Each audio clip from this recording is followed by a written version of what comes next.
It's still not picking it up on the Instagram side though, but you may have to hit live first. So I'm gonna just keep that window open just to make sure. And yep, something's happening. Okay. Okay. Okay. Now we're So, live.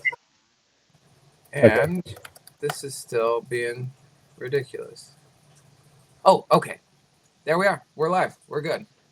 Well, if we did it right, we're live on Instagram with another episode of What's in Your Earbuds. Yeah, no. Hey, I believe we're here. Everybody, you can verify that for us one way or another. Looks like some people are joining in, so I'm hoping that's a good sign. I'm gonna get everything situated here, and Sorry. obviously we're a little bit late getting started on What's in Your Earbuds today, so that can only mean one thing. You got the substitute teacher in here trying to not mess up, but. Yeah, Jason will be out, well, not out away from RTB, of course, but away from What's in Your Earbuds for the next couple of weeks. So I'm just, I'm filling in, trying not to mess up. But star of the show here, we got the man himself, Joe Hardin. And yeah, it's June 1st. We're celebrating the beginning of Pride Month. We got a great theme for everyone tonight. Joe, how are you doing? I'm wonderful. It's June 1st. It's for my birthday month too, I guess. I mean, I know like they say that your birthday is shit like don't matter when you're older, but I don't know. I still celebrate mine. Like I don't think you should be too old to celebrate your birthday. No, It's for sure. I mean, yeah. yeah, it's a special day. You only get so many. It's Pride Month. It's my birthday month. The weather's nice today. We've had like apocalyptic amounts of rain in Indiana, and just like I never thought it was going to be like summer, springish or summerish, so that's kind of exciting. Um, yeah, so no complaints. And it's What's in Your Earbuds Monday. Absolutely. Yeah. It's never, can't be an all bad day when it's a What's in Your Earbuds Monday. Now, that's the thing. Do you get, when does the summery weather roll around for you since we are in June now? It like got hot already, but it didn't get sunny yet. It's just been like muggy and like gray, like yeah, just wet. It's just been raining constantly, and For sure. so like sun shining this week. We had like a sunshiny weekend, and I had like the inside joke is like we're living in like a Truman Show, so it's like it's always nice Monday through Friday, and then as soon as you clock out on Friday night, it just dumps water for the next 48 hours. So Yeah. It's like, no, you're not going anywhere this weekend. Don't worry about that. so we got a break from that. That was exciting. So For sure, for sure. That's yeah. We got. I know. We were kind of filling you in a little bit, but we got totally dumped on during the. It was actually very nice in Salt Lake City for the most part, but just literally right at the beginning of that race, which obviously I'm not. I'm not Mr. Trail Runner over here, but that was a new experience, hoofing it through 13 miles of just the stickiest, slipperiest mud I've ever tried to run or walk in. So it was an experience. It was awesome though. So hopefully we can get the whole crew together for one like that at some point. yeah, I don't know. Like it's like at first running in the like running trails in the rain kind of sucks, but it's like you reach a point where you just accept it. You just like, For and then sure. it's fine. Yeah, and then it's fine. It's just like, all right, this is just what we're gonna do today. So Well, it kind of felt like an adventure. At one point I even told Jason, it's like I feel like I'm in Lord of the Rings or something. It's kind of, overcast and misty and you're like navigating the woods and stuff. It's like, oh, I'm in a movie right now. Definitely, definitely glad to be back out here in the desert and dry out a little bit though. But but yeah, let's get into it. So again, like we were talking about, it's Pride Month, and obviously at RTB we strive to be a very inclusive platform, and we want to tell the stories of our friends and family who are endurance athletes, but also happen to be members of the LGBTQ plus community.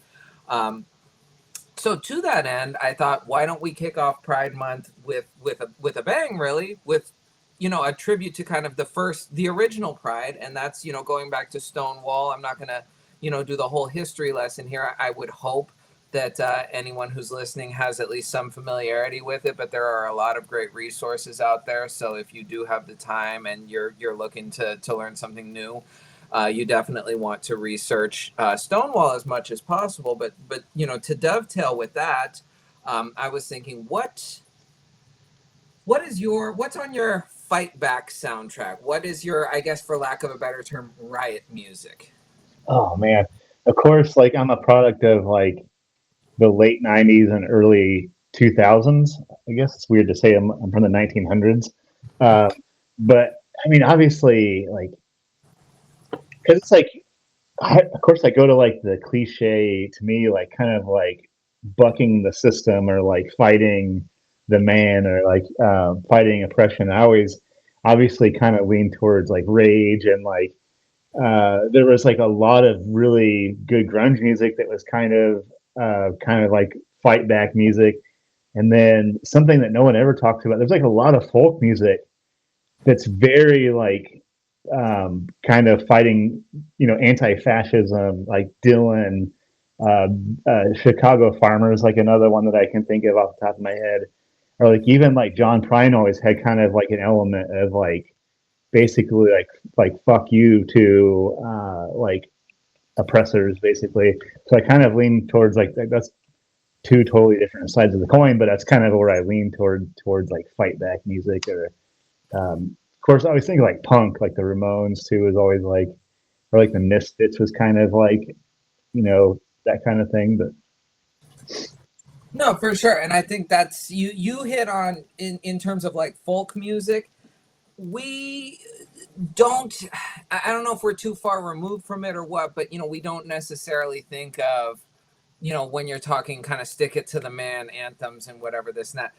Woody Guthrie. I was actually, again, I had a little Woody Guthrie on my playlist for the for the trail race over the weekend, and that was kind of a wild experience, just being out in nature and listening to these anthems that were written so long ago but are still as relevant as ever today.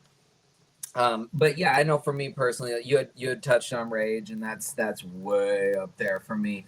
Public Enemy, of course, as well. Just going back to uh, Fight the Power and all of that. But to be honest, I also have some that are a bit more personal. Not to say that they don't wouldn't work, but I know for me there's certain ones where it's like I'm just kind of pissed off and feeling like there's not a whole lot I can do about whatever conditions around me. There's a song called Super Magic by well, the artist goes by Yassine Bey now, but back when he went by Most Def, that's a big one for me, and it just kind of gets me in that headspace. Like, yeah, I'm ready to push back against the bullshit. Um, Honestly, even some Slipknot, things like that, where I guess it's more the actual sound of the music versus the lyrical content or whatever. But especially when you're going Slipknot. Um, but yeah, it's interesting. It really can be a pretty wide gamut, and that is the thing with music. It's such a powerful thing where I don't think we fully, not that we don't give it enough credit, obviously, and we like to talk music anyway, but it's one of those things where it can really kind of change your whole perspective on the situation if you listen to the right track at just the right time. yeah, I mean, I was thinking about like, Rage Against the Machine. Like, it actually, Rage Against the Machine forced me to like, because I'm like, what are they talking about? Because they're talking about like some of the like, I mean, the FBI, did terrible things. Um, like, well, they just this is like kind of their story, right?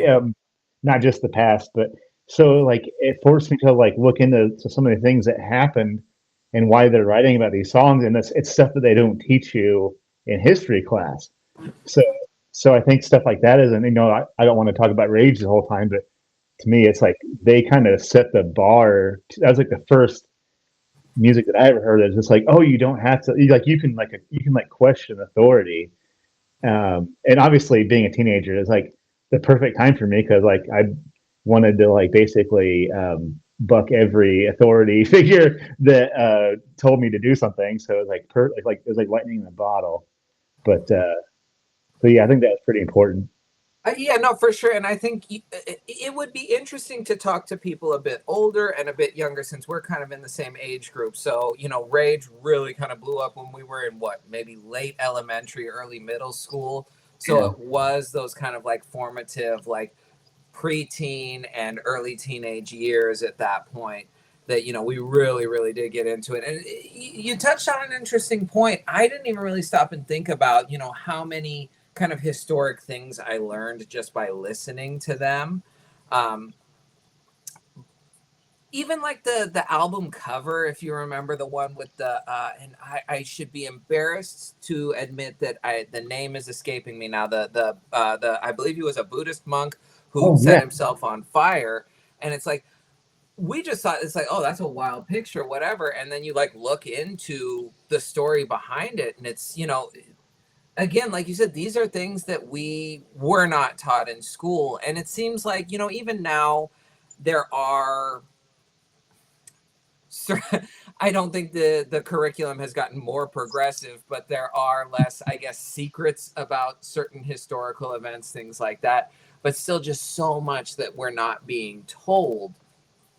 So, in that respect, it was kind of interesting that, whoever was kind of in charge of Rage Against the Machine sort of visual identity, and I don't know if it was the band themselves or if there was consultants working on it or whatever. I mean, obviously, they all seem very progressive, especially, Tom Morello, Zach De La Roca, all of them. So I'd imagine it was a very genuine thing.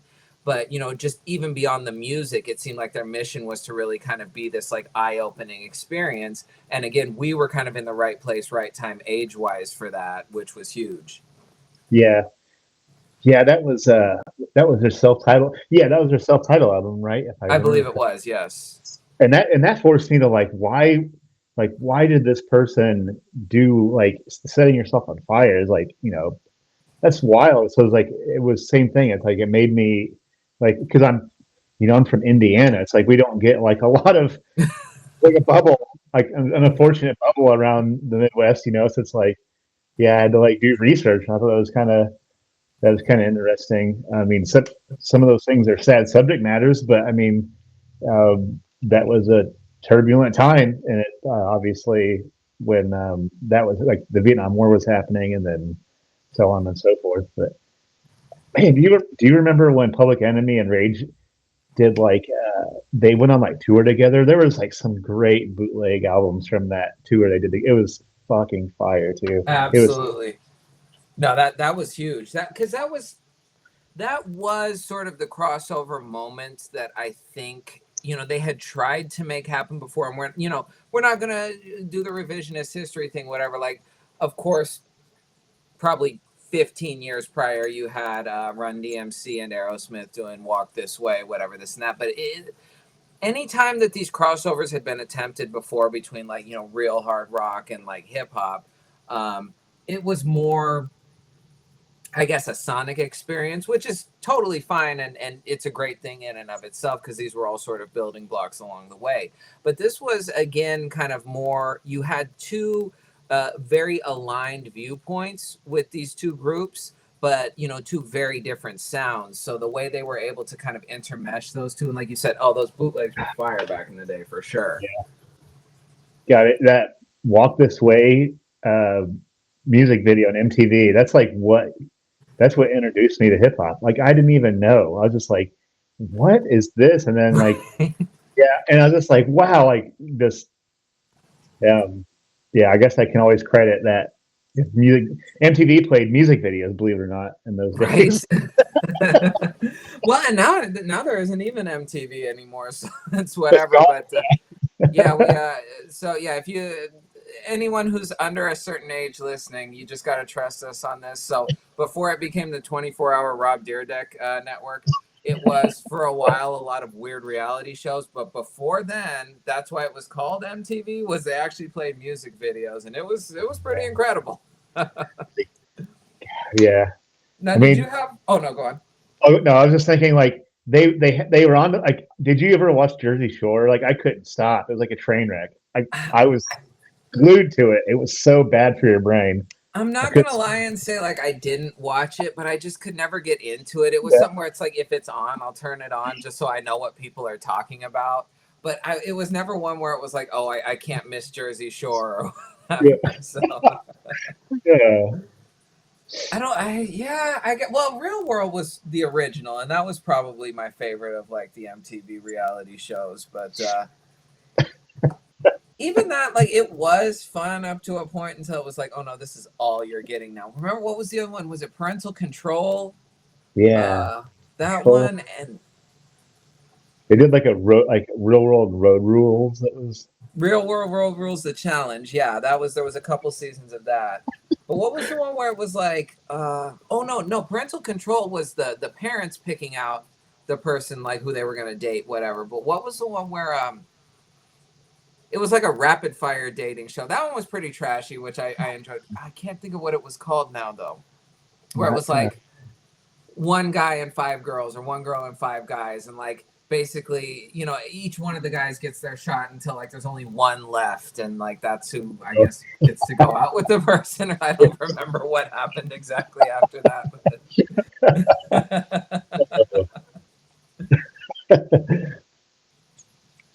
Oh, that's gonna bug me that I can't think of the name of that show. I'll have to Google it later because it's right there. It's like I know what you're talking about Yeah. because I feel like there was like a spin off of it with like Jenny McCarthy was the host of one of those. What was that one? Yeah. Oh, this is gonna bug me. Yeah, it was Yeah, but all. I do remember that. Before Jenny McCarthy completely lost her mind, or at least she was smart enough to hide it in those days. But yeah, I totally remember that one as well. Oh, good. Let's see here. Let's go to our comments. Looks like we're having some connectivity issues. If the comment section is accurate, they say we keep freezing. So I do apologize for that. Hopefully it hopefully it works out. If not, catch the replay on YouTube. Unless like freezing parts get recorded too, that would be all bad. But whatever. Nothing we can do about it now. We're live. So Heather is telling us she grew up on punk. Strong anti-establishment background, which is very true. Probably even more so than me. Sometimes we'll have these conversations and I'm like, you sure we want to do X, Y, and Z? But I don't know. And if I'm outspoken, you can only imagine her. But she's saying Henry Rollins, Iggy Pop, System of a Down. All classics. Can't get mad at. Well, I am mad at System of a Down now, but at the time I was not mad at System of a Down. They had an important message, and Yeah. unfortunately, it seems like some of them have lost their way. But Damn it. I didn't. money changes the situation sometimes, I guess. Because I was gonna put them. I was gonna put them up there too. Because like God, like their first few albums was like that's like they were just talking about like corruption and like yeah, it's a bummer. I honestly, I'd say they had a pretty solid run. Because what was the album with the hand on the cover? That was just called System of a Down, wasn't it? Yeah, I Was believe it so. self-titled? I think I was self-titled. Yeah, and I mean that was incredible, you know, definitely very politically charged, and it sounded like nothing you'd ever really heard before. And that was always my appreciation for System of a Down, was they did a really good job of integrating that kind of traditional Armenian guitar and stuff like that in ways that, you know, we really weren't expecting. Toxicity is still, you know, I don't care how mad I am at them, I can fully admit Toxicity is one of the most classic albums of all time. 100. Steal This album was great. I mean, for a B-side album, nothing wrong with that. But, you know, yeah, all of those were very politically charged. Honestly, even Hypnotized and Mesmerized were as well. So, yeah, you can't be mad at System of a Down politically, at least when they were really in the trenches. And now Heather's also asking if we've touched on Outlaw Country, which that's, you know, now we can just totally go off on a tangent here. Because, again, if you're talking, you know, the voice of the downtrodden and, you know, getting ready to punch back, how are you going to beat Johnny Cash? How are you going to beat, you know, Willie Nelson, Chris Christopherson, Merle Haggard? This is of course my rant that everybody's heard before, but I'll say it again. It pisses me off because people our age and younger you ask them, oh, what kind of music do you listen to? And more than half the time, the answer you're going to get is, oh, I listen to everything except country. And that's because, from probably the late 80s onward, country became this horrible pop whatever. And then after 9/11, it just became this jingoistic garbage that, like, I would rather fucking listen to the sound of my head banging against the drywall than listen to Toby Keith or, whoever. But that's not to say that country has not had, incredible, important contributions to, overall music and culture, obviously in the form of outlaw country. And you do have artists who are kind of keeping it alive now. It doesn't seem like Nashville is too thrilled about that. But you do have a lot of independent, younger country artists who are kind of not even necessarily reviving the outlaw country sound, because I don't know that it went anywhere, but they're definitely, bringing it back to a place of prominence, which is huge. Yeah. I mean, like that was, I mean, that like, you made me think about Waylon Jennings a bit just now because like that's what he was doing. He was like calling out like all this nonsense, anyways. But I don't know why this made me think of. There's like this interview where there was like this panel of people asking. It was like Chris Christopherson, Willie Nelson. It was like the big names of outlaw country on the stage, and this lady was just like, "This question is directed towards Waylon. How do I get my grandson to stop listening to rap music?" And Waylon Jennings is like, "You don't like let people listen to what they want to. That's like the beauty of what we have, like the freedom to do that. Like, so you don't. I just thought it was like it was like so cool because it's like people have like this maybe like a preconceived notion that of like what a country artist is, and obviously that's not what they were. And man, Willie's the last of them, isn't he? Out of that group, so Yeah, I yeah, believe so.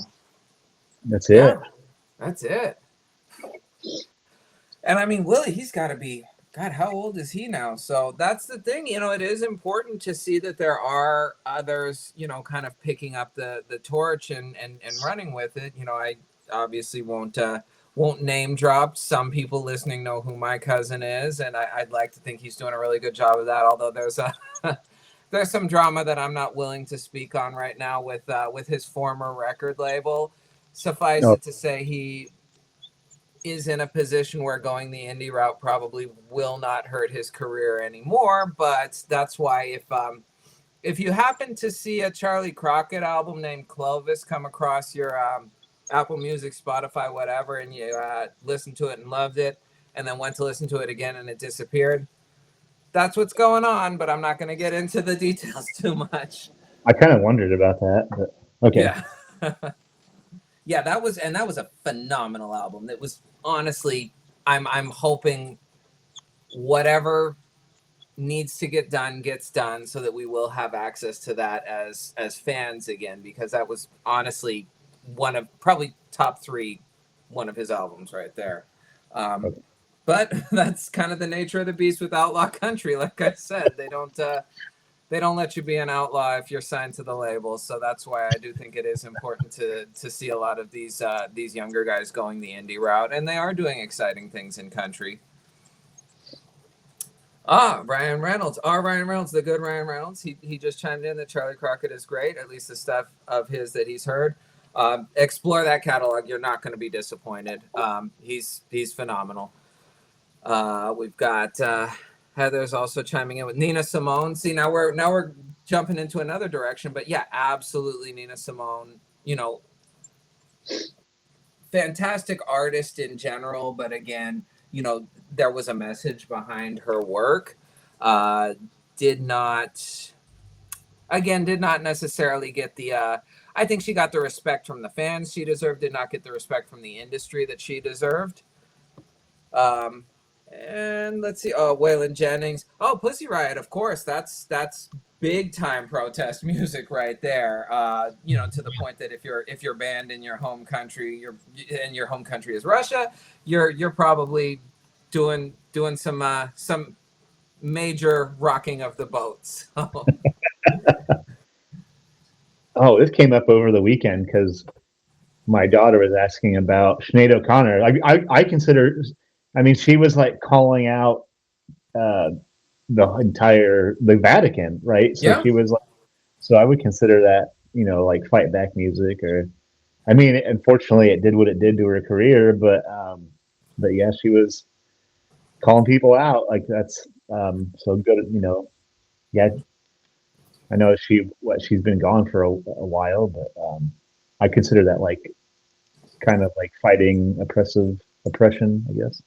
absolutely. Well, and that is the thing, it's when you look back on it now, obviously she was very vindicated in what she was saying, and people weren't ready to hear it at the time. And, the media definitely kind of painted her in an inaccurate way, which, like you said, it tanked her career from there. But that's, I think, the quintessence of, protest music, where it's like, I'm willing to put everything on the line, to stand up for what I believe in. And it is just unfortunate that, she never really got a chance to have that big comeback before she passed away.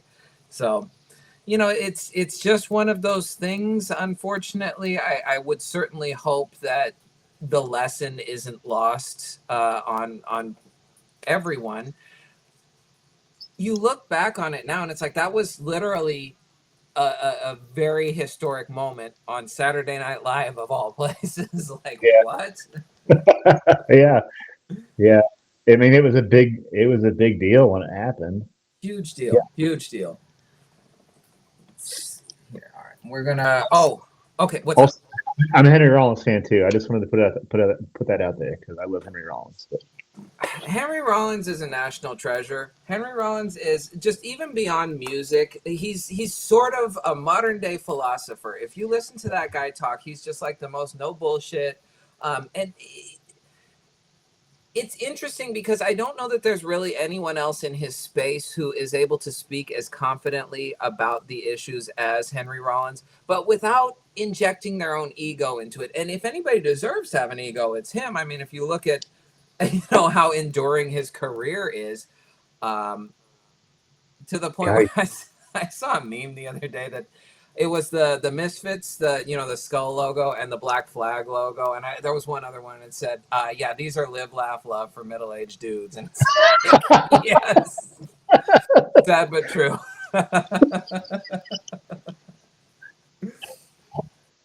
oh, that's good. But let's see here. Okay, so Heather is suggesting. Oh, yes, I have gotten into Monrovia. Have you heard him? No, no, no, no. That's a new one for me. Yeah, no, check it. So it's MON space ROVIA. Um, I don't know where. I don't believe he's actually from. Where's Monrovia, Liberia? I could be wrong. I should. And Heather, if you're still watching, will you let us know if you remember where he's from? But yeah, definitely very kind of politically charged. But just the sound itself is like, it's trying to think of like what you could even compare it to, where it's like it's almost this kind of chill, easy listening sound at first, and then you're listening and it's like, oh, whoa, whoa, this is like heavy subject matter. So definitely worth checking out. And then of course the Cranberries as well, which kind of in that same vein, it's that kind of very, very pleasant, not necessarily easy listening sound, but it was this sort of adult contemporary sound. But then when you listen to like the actual subject matter, it's like, oh, they got something to say here for sure. Yeah. God, the Cranberries. I haven't listened to the Cranberries in a long time. I mean, and obviously, unfortunately, Dolores O'Riordan passed away a couple of years ago now. But I mean, what did they really have like a big body of work, or was it just? It kind of felt like again they dropped some absolute bangers that to the point we're still listening to a lot of them. Um, but I don't recall anything new in probably the past 20 years or so. Yeah. Yeah, it's like they had what, two bigger hits, Yeah. and that was kind of it. I mean, And that's it. Sometimes I don't know if this ever happens to you, but this happens to me a lot, where it's like you'll think of somebody from like the '90s, early 2000s, whatever, and be like, huh, I wonder if they did anything else. and you're expecting maybe like 1 or 2 albums, but then you see they have this like huge body of work and they're like still touring, and it's like, okay, I guess I'm just the one who's out of the loop. But Yeah, that happens to me a lot. I'm like, yeah, I haven't heard anything from them in a while. It's just like, oh yeah, they're still like selling out, you know, shows. I'm like, wow, okay. right. Yeah, no, I missed it. I missed it. But I did want to go back to when we were talking about the Public Enemy Rage bootlegs. Where were you getting your bootlegs from back in the day? Was there like a CD guy in town, or? Well, I remember that bootleg that I got that was it was like Rage and Public Enemy in Japan. And I had never heard a better live recording of anything in my life. And then so because like Rage and Public Enemy did like Fuck the Police together. And they like bounced like Zach and how am Who, I Chuck D? yeah, Chuck D, Jesus.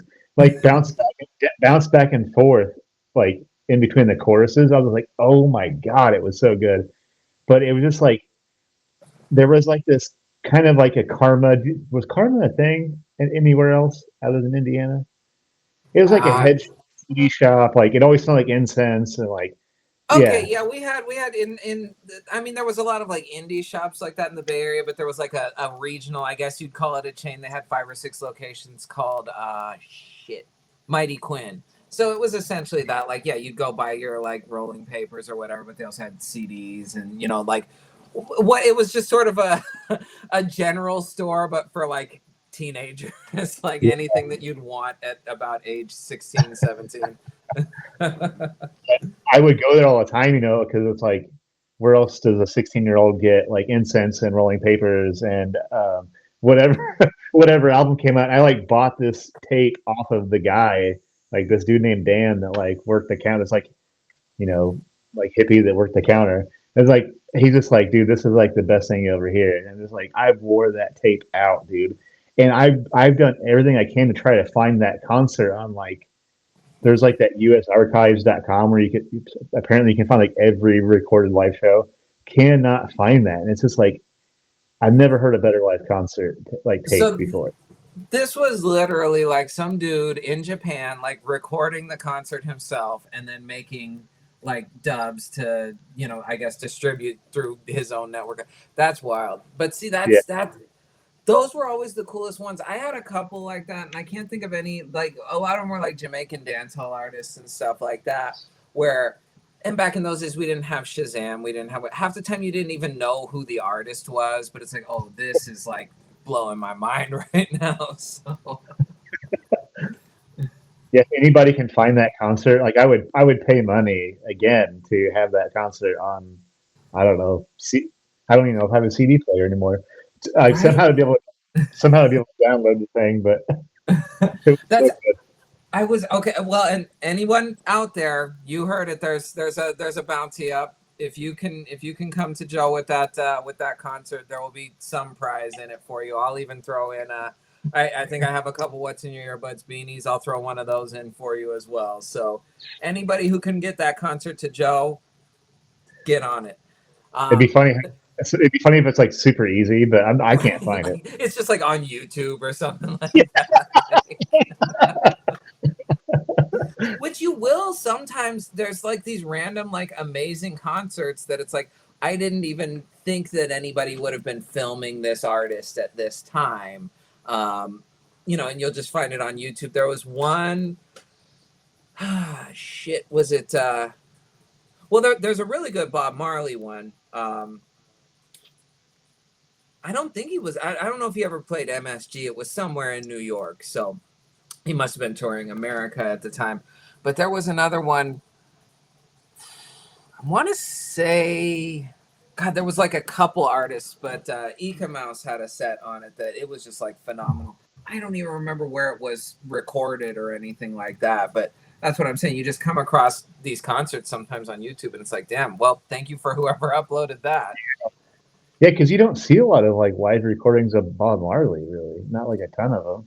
No, no. Well, and I think that's the thing is probably, and who knows, anybody who was alive at the time, obviously he was a big deal, but it was still seen as kind of a more niche, like world music thing stateside, I'm assuming. Although he did travel the whole world, I know there was recordings of shows in like Great Britain and stuff as well. So maybe we're selling him a little bit short. But yeah, I didn't think people were checking for Bob Marley like that back in the day. Maybe once he had gotten huge in like the late '70s, very early '80s before he passed away. But Well, Bob Marley kind of hits on our theme too a little bit. It's kind of a lot of his music was kind of like politically charged and kind of like also kind of going against the grain too at the time. So oh, 1,000,000%, 1,000,000%, and even beyond that, you know. And here's the thing: I was not a big fan of the movie just because I felt it was pretty reductive of his character in general. But Bob Marley was, again, to put it in perspective, it's not a one-to-one thing, but if you're thinking of those old school like outlaw country artists, he was essentially that for not just reggae, but again, he was kind of carrying the whole world music scene on his back to the center stage, at least in the United States. So he was essentially kind of a world representative, but also using his platform to open people's eyes to, hey, this is what's going on and this is messed up, and what do you think about that, that sort of thing. So Bob Marley gets a lot of credit as a musician, as he should, but I think from a social aspect, there's so much more that people could be looking into with regards to that. oh yeah, absolutely. Let's see here. All right, and now Heather is back. She's telling us there's some amazing indigenous artists in different genres that are making music about social justice. That's true. And on the heels of that, I will say, not indigenous, but she is Mexican American. She was born in the Bay Area and fits in the theme with Pride Month. And I'm not trying to do any sort of like tokenism here, but I know she is a queer artist as well. Anyone who has not yet gotten into Snow the Product, check her out. So she does a lot of rapping in both English and Spanish. 100% independent, just so she can, be in control of, what the message is that she would like to send out. But I'm routinely blown away by her work. She's incredible. So yeah, definitely anybody who's looking for, kind of a new, more upbeat, very politically charged, hip hop artist, definitely look up Snow the Product.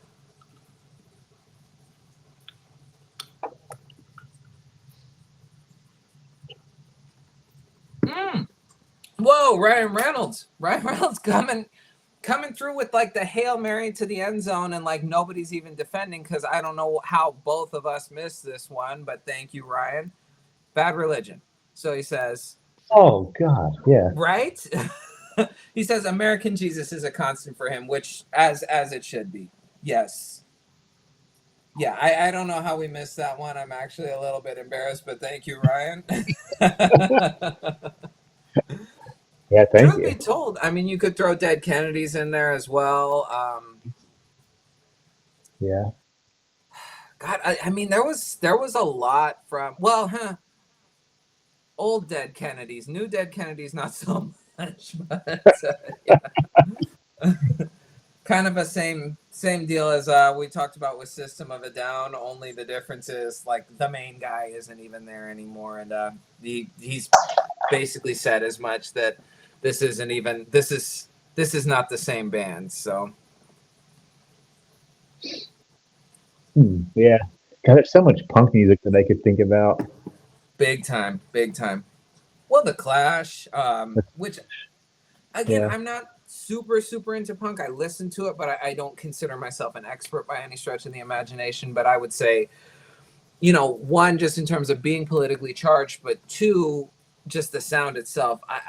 I would say the Clash is probably my favorite punk band of all time.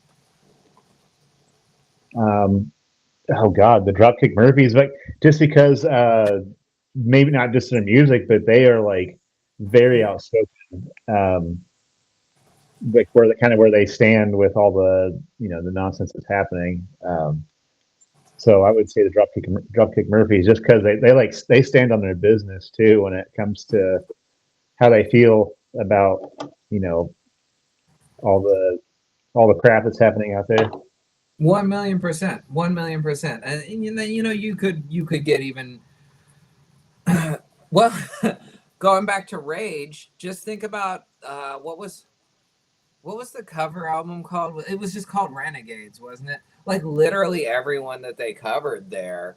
I know not that they did cover Dropkick Murphys, but again, there was a lot of kind of like, huh, where did that come from? And then you look into it a bit, and it's like, oh, okay, I see it. But for whatever reason, Springsteen jumped out at me. So there are mainstream artists who do stand on business like that. But yeah, going back to Dropkick Murphys for sure, they as a band do not mince words, and I think that's what at least for me, I would like to see more of out there, just so people understand that it's like, yeah, there are people who are willing to fight this fight, and that's huge. Absolutely.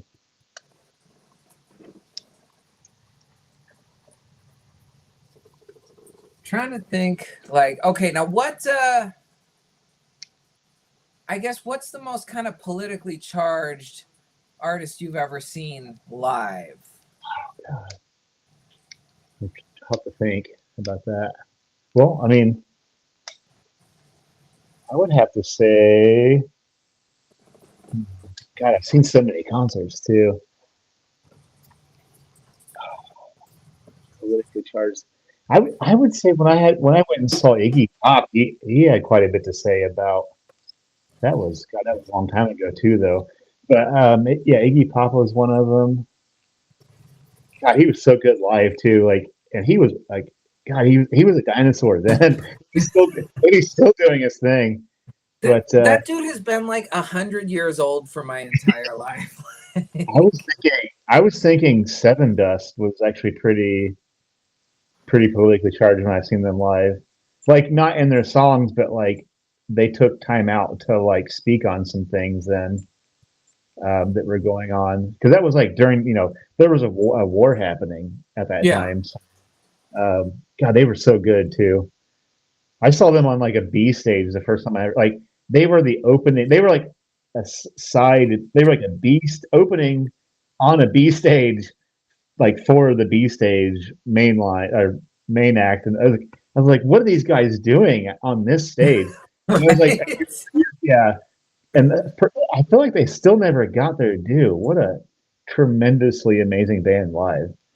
Like they go hard. Like I Oh don't know how yeah. they're not more famous, but yeah, I'd have to say probably Seven Dust was one of them. And then, well, I've seen the Dropkick Murphys too, Oh so nice. they're pretty politically charged, obviously. Yeah. Green Day, Green Day for sure. For sure. Green, yeah. What about you? That's not really all I can think of currently. I'd say probably, yeah. I'm probably on that Green Day. I'm trying to think. There's got to be somebody else, but yeah, there's no one else who I can think of who definitely like kind of in between songs and whatever this and that, stop to kind of address the audience and talk about the condition of the world. So yeah, I would definitely put Green Day up there. Now Heather's mentioning she saw Henry Rollins at a benefit for the West Memphis Three. So Henry Rollins would for sure be, another I've never seen live, but No, trying to think. his spoken words are so good too. I haven't Oh, listened to one of good. those. Good God, yeah. Oh yeah. Well, do you remember? God, it was. I want to say. I don't think it was MTV, to be honest with you. Might have been back when VH1 was its own thing. There was a Rollins Band special where he did a lot of his spoken word stuff that was just mind blowing, and I'm not quite sure why it isn't talked about a bit more in kind of like the great scheme of, musical television events that we grew up on. But that was awesome for sure. Yeah, I'm going to listen to some Rollins now. I like For Black Flag. sure. I think I liked when he did solo stuff better. Boy, that's tough. That is tough. I certainly wouldn't argue with that, but at the same time, Black Flag's fucking awesome too. Yeah, So yeah, that might yeah. be too bold a statement, but Here. Oh, Sepultura, of course. Yes. Yeah, how the hell did I forget that? I know I've seen it's are we seen them. uncaffeinated today or what? Because we're letting a lot slip between the cracks. I've seen them live too. I guess I've seen Soulfly also live, which is really good. It was like another side project thing that Max Cavalera did. They were really good. Nice, nice. Yeah, no, it's God. I'm sure there's so many that we're missing right now, but that is the thing. It's and now more than ever, I feel like we're all kind of in our little bubbles of that, but it would be nice to see it be more of a, not to say it's not a big thing. Like I guarantee you any of these groups that we named, if they were, touring or whatever, they would have no problem selling out shows. But people are starved for that kind of fight back music, it feels like. Yeah, because like, of course, I don't want to like shit on a generation of music, but it doesn't seem like a lot of what we're I guess being fed like is it just doesn't feel like it's that, and like there I just feel like maybe maybe when we were like growing up there might have been a little bit more like freedom to speak out. Maybe I don't know. Yeah. Yeah. That's just kind of what I'm gathering from like what I'm seeing that's like newer music. But Yeah. I bet we get a resurgence of that though, because it's like kind of in the '90s they were coming off of like some pretty turbulent times. They were like fresh off that. Maybe we'll see. Now here we are. I mean, I kind of feel like we're in the middle of it. Maybe, hopefully, that'll like there'll be like another generation of that reborn for like the next generation, like that, like they'll have their own kind of like fight back music. Maybe. Yeah, for sure. No, it's got to be because I don't know. And again, I don't want to be the like kids these days, whatever. But it does seem like the younger generations are. I don't want to paint with such a broad brush and say they're so apathetic, but they don't seem to be as pissed off as we were when we were that age, and I would kind of like to see them get a bit more charged up, but it's like you said, we are being fed by a media who is treating all of this like wrestling or whatever, and it's like supposed to be like fun and get clicks and whatever, and it's like with the terrible conditions that are around us right now, I couldn't care less about your advertising dollars. So that's at least how I see it. But let's see here. Oh, okay. So we got Ryan. He's a massive. Okay, let's get to the bottom of this real quick. This band I'm about to bring up. What's the proper way to pronounce their name? Because I've heard it both ways. Is it the Avett Brothers or the Avett Brothers? I felt like it's the Avett Brothers, right? I've always said Avett Brothers, but I've heard people say Avett Brothers, and it's like I'm not gonna be like, oh, you're saying it wrong, because like I might be the one who's saying it wrong. Yeah, I mean, it could be I'm saying it wrong too, but but anyway, so he's saying he's a massive Avett Brothers fan. Their latest albums haven't been his favorite, but We Americans is a pretty solid song about our country's awful history.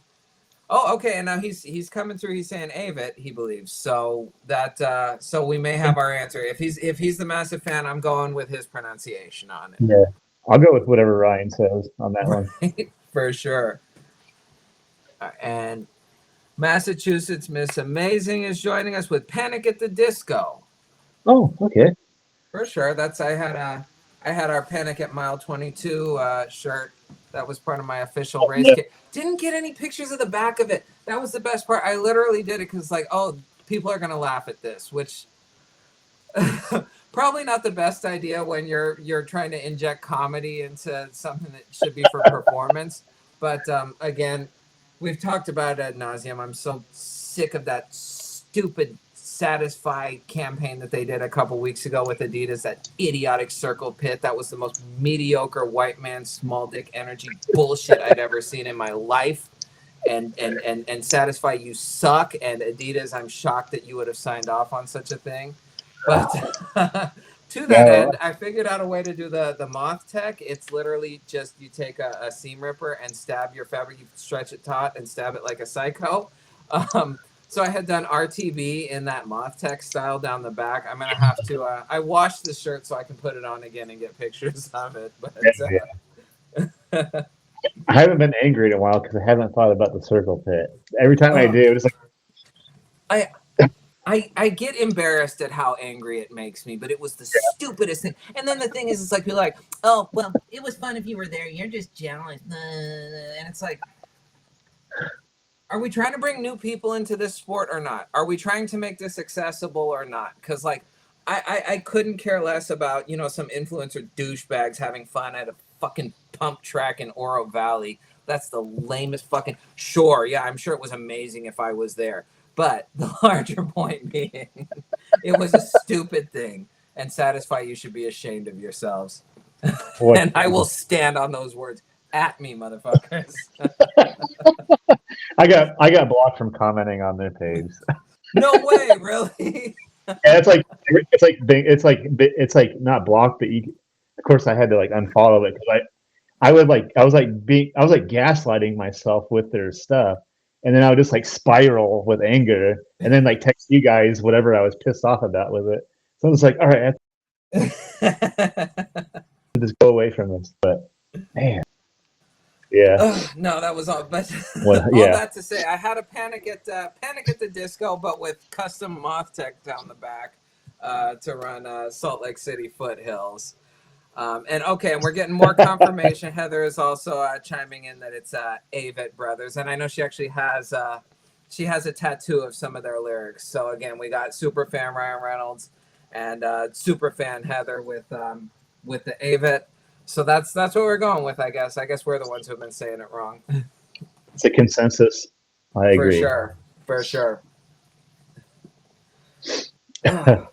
But see, now I went off on a tangent on Satisfying. Now it's, but talk about fight. And okay, actually that does okay. Now we're gonna get into it because that does kind of dovetail in what we're talking about here. You can't co-opt punk. I'm sorry, you can't. I am not necessarily, like I said, I have an appreciation for punk, but I don't consider myself, you know, an arbiter of what is and isn't punk. And even still, I'm going to tell you that was the most corporate bullshit, lame, whatever. And when you have like literal, just kind of you can't have like a punk influencer event. Like influencer events are antithetical to punk. At least Yeah. that's how I see it. So. So they were like trying so hard to be anti-establishment as the most established thing that's The ever. most like what y'all say the Pledge of Allegiance beforehand? Like, come on now, it's sort of you almost could have laughed at it if they weren't taking themselves so seriously. You know what I'm saying? It's almost if they would have made it into this thing where it was a parody of what they normally try and do, it would have been like, aha, that's clever. But no, like anyone who looks at that and thinks it's cool, I'm sorry, man, but you've got a lot of work to do on yourself at that point. I've just got to be honest with you. I wholeheartedly agree. I think you're right. It's definitely a social experiment that's just gone too far. It really is. It's like they're like the Balenciaga of the running world. It's literally like, come on, you're fucking with me at this point, right? Like.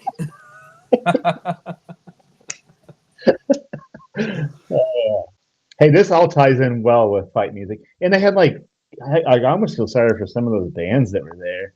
Like what?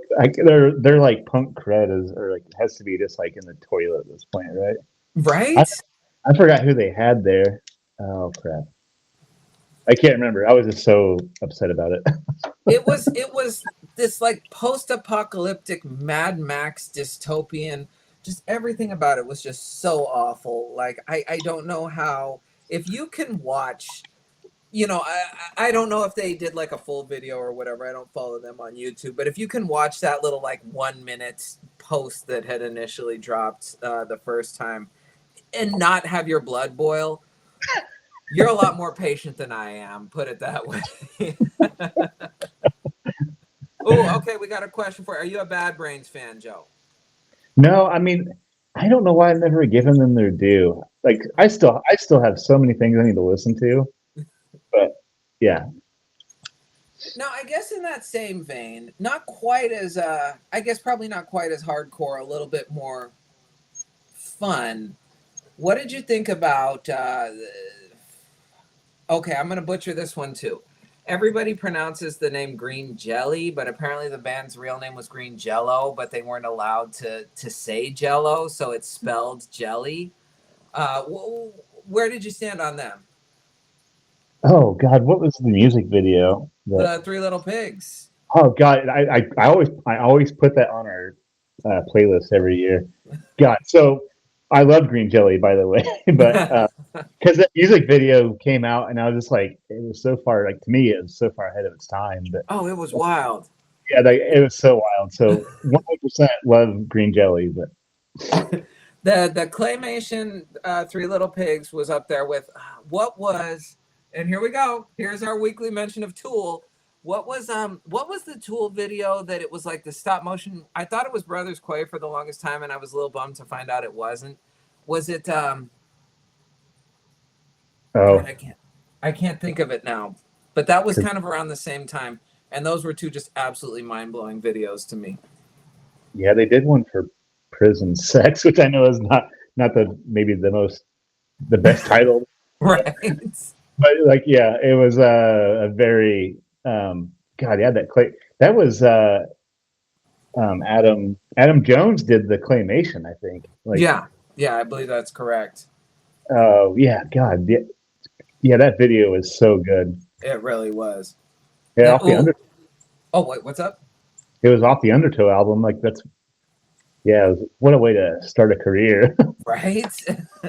Oh, and then speaking of mind-blowing videos, I think we actually touched on this one of the last times that it was you and I on here, but do you remember the Black Hole Sun video from Soundgarden? Oh God, I could like I was captive. I was just like, what is this? Yeah, Right?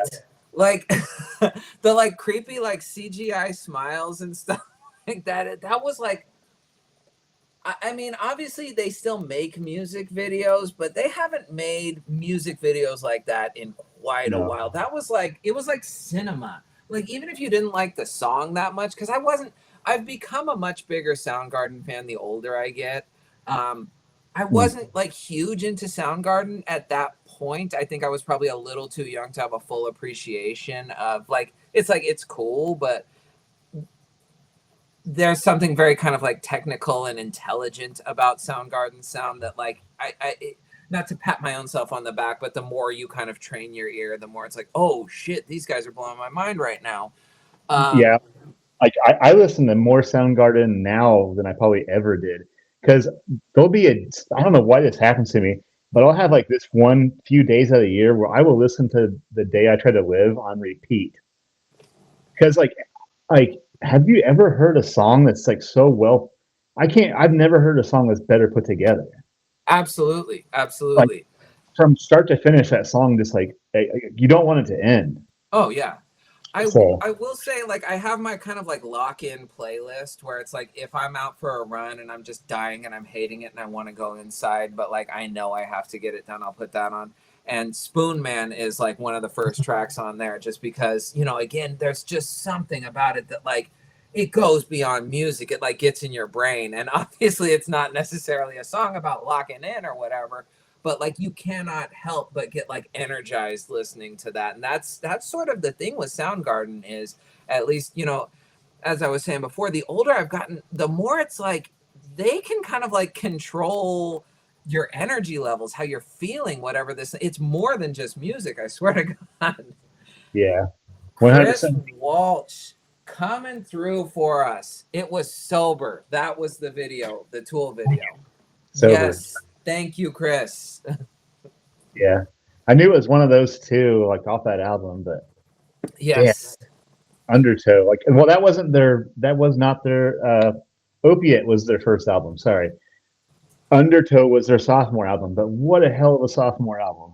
Oh yes, yes, no, for sure. But I mean, there's not a bad album in the bunch. It's for me again. Tool's another one that I never disliked Tool. I always thought they were cool, but I don't think I became like a fan until Lateralis. We were in high school when that album came out. And again, mind blowing video for what was the one where like the people were walking like giraffes or something and like bobbing their heads and they were all painted white. Fuck.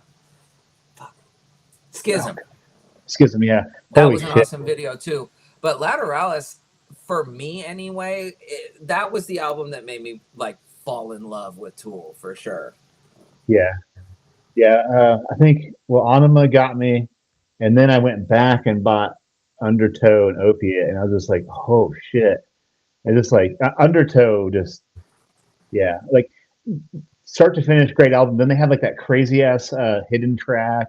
It just like spoke to the lore of what, because back then you didn't know anything about these guys, so they're like mysterious and like uh, yeah. Now, obviously now the mystery's gone. Like Maynard, like you know, does all kinds of crazy things, but Here's the thing though, okay? Now, like, not even being funny, because sometimes we'll just kind of throw these like crazy ideas out there. Maynard's out here. He's out in Arizona. Somebody connected to us somehow has to know like some of his people. How do we get Maynard James Keenan on this show? Because like I said, we literally have a mention of Tool every episode. Like, I would 100% lose my absolute shit. right? I would even, I think I would be starstruck. That would be the one person that would probably start, like, I would just freeze. I wouldn't know what to say.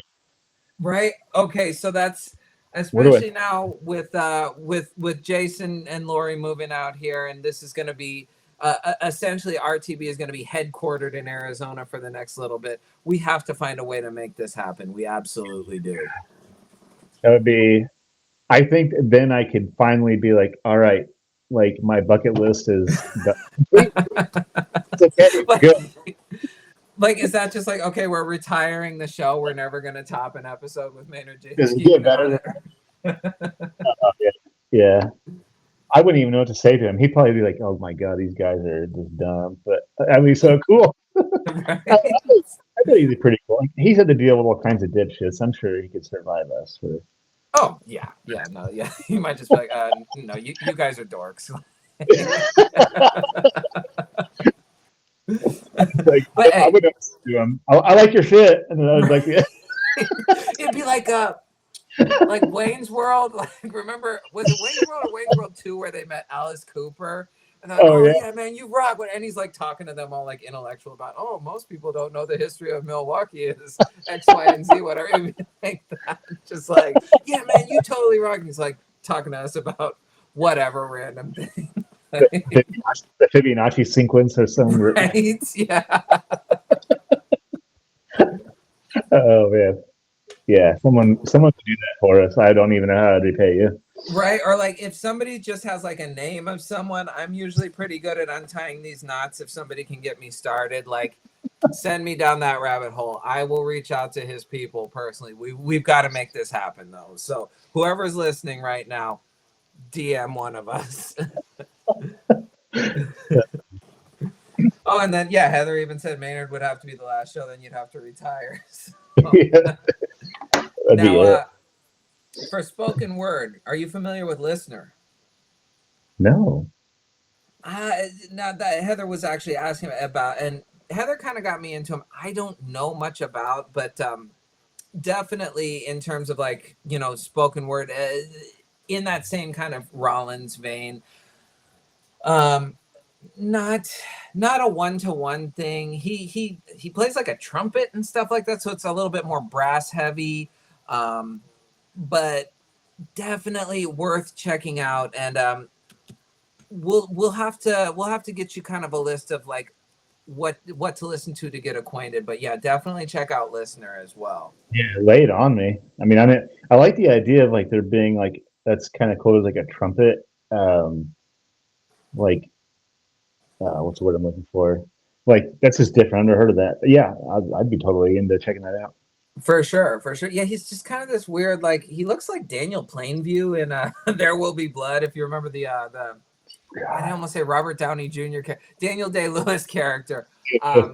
What a And maybe he doesn't anymore because that was kind of more in like the height of hipsterdom, and you needed that aesthetic. Although it is still, have you noticed that's kind of the thing again? Is like the young dudes, they got it's not the like big old like hipster mustache anymore, but they're rocking like the 80s cop stash now. That's cool. I don't even know what's cool anymore, but I gave up. I know I'm not cool, so that's all. That's if I'm doing it, it probably isn't cool. And I'm okay with that.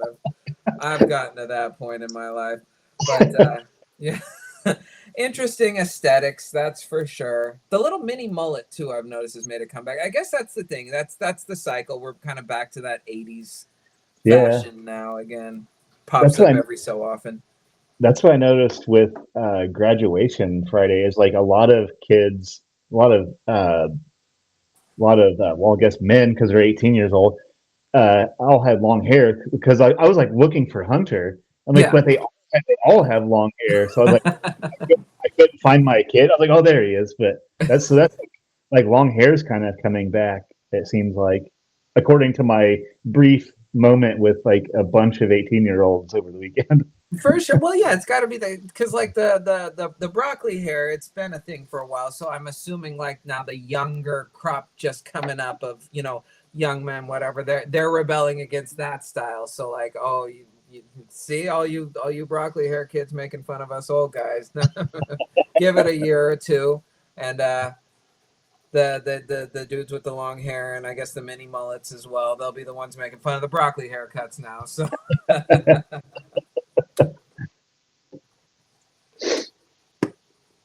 But yeah, it's well, I don't. we've covered a lot of ground today. I just noticed Oh, we're past our hour, and that's okay. We always go past the hour, whatever. But it is interesting to kind of stop and think about. We very rarely stay on topic, but we've done a good job today of covering a lot of ground while still kind of sticking to the general topic. And it would be interesting. I almost wonder. And I'm sure Heather has one already, but I wonder if anybody else has their kind of like fight music playlists. And if they want to jump on the Spotify, the What's in Your Earbuds playlist and drop, some of their favorite gems on there so we can have kind of this nice stretch of, you know, get pumped up, get angry music to listen to here. yeah. Oh, and I'll update the playlist is 75 hours already, which I think we've got 14 contributors. I forgot how many saves, and then 75 hours, which is yeah, we that's what we wanted. So we're what? How far are we into the year? Or six? Well, it's June 1st today, so we're not even technically, we don't even have technically 6 months done. We're not even halfway through the year. We're creeping up on halfway. So there's a high probability that we could see this thing break 200 hours this year. Yeah, that's what I. Yeah, that'd be the goal, right? 200 hours. Like, God, how much music is that though? When you think a song is roughly what, 2-3 minutes? 2 3 minutes. 200 hours? Are you kidding me? Like, Yeah. So imagine trying to get through that whole playlist right now. right? Yep. Let's see here. Okay, so got some. Oh shoot. Okay. Okay. So we've got some commentary from the audience here. We've got Heather doesn't support Spotify, but of course she has a Riot Music playlist on Apple Music, and she'll be sharing that. Okay. And then Ryan is saying there's a playlist a fellow runner shared called Anti-Fascist Rage Run. Oh yes, yes, Ooh, you definitely do need to add some from that for us. absolutely.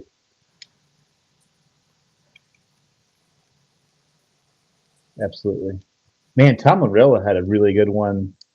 I think it was just called Fuck Ice. Like, and that was a good playlist. And it had like a good jillion shares. That was actually a pretty good one with a lot of good like fight music and like kind of fight fascist music. It was a good one. For sure, for sure. No, I'm gonna have to look that up for sure. And Tom Morello is just such an interesting dude anyway, because like full on like official rock star, but like legit one of the most like grounded, intelligent dudes you've ever heard speak. It's just incredible.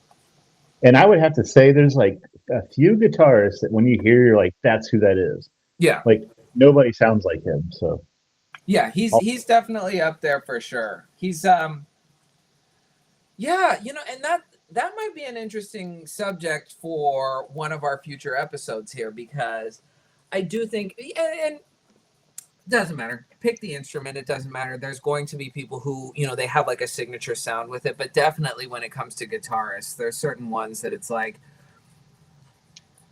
just as, if not more important than lead vocals, is the guitarist. And they do have that signature sound, some of them that, we could really kind of get into the nuts and bolts there, and it would be, that would be a long conversation for sure. Another album. Right?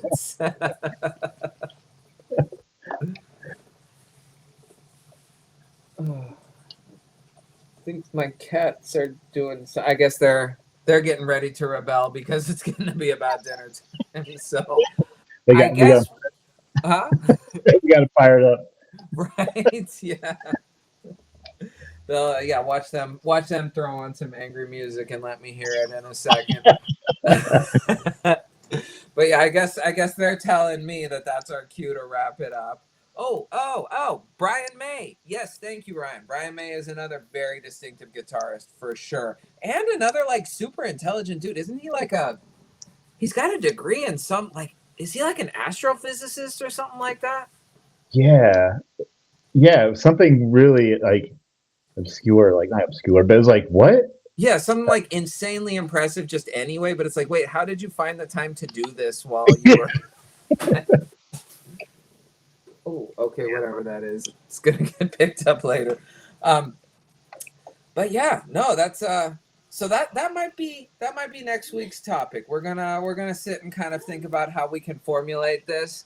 But let's plan on that, everybody who's listening. And I know, like I said, we were kind of dealing with some connectivity issues earlier, so I do want to thank everybody who's stayed to hang out with us through the buffering and the little choppy whatever. Like I said, make sure you catch the replay on YouTube. Anything you missed will be available. You guys have a great summer too. Hey, good job, thank you. We got a surprise guest appearance by Marina here. Let's have a great summer, guys. We are having a great summer. Thanks, kiddo. Heck yeah. But yeah, no. So to that end, I guess we'll start winding down here. Do you have any parting thoughts for the audience? No, just thank you for tuning in again. It's it means so much when you guys show up. Like I'll just keep saying it. The podcast toast me forces me to say this. Like, share, rate, review. We have 58 5-star reviews. I want 60. There we go. Let's hit 60 by next week. Anyone who hasn't reviewed, make sure that on whatever your favorite platform is, you give us that 5 stars, you give us that review. If there's something that would make you not feel comfortable giving us 5 stars, reach out. Let's talk about it. I'm not even being funny. I'm not whatever. Like, we do want to deliver the best possible experience that we can for you. We appreciate each and every one of our listeners. And so if there is something that you feel we could be doing better, something that you feel is holding you back from giving us that 5 stars, come talk to us first. But if you're loving it, if you're having fun and you haven't reviewed us yet, make sure that you go to whatever platform you get your pods on. Give us that 5 stars. Tell the world what it is you like about what's in your earbuds. Agree. For sure. All right. Well, I guess if that's that, we will catch everybody next Monday. And Joe, do you want to give us the signature sign off? Yeah. Well. Yeah. See ya. See ya too. Bye. Bye. See ya too.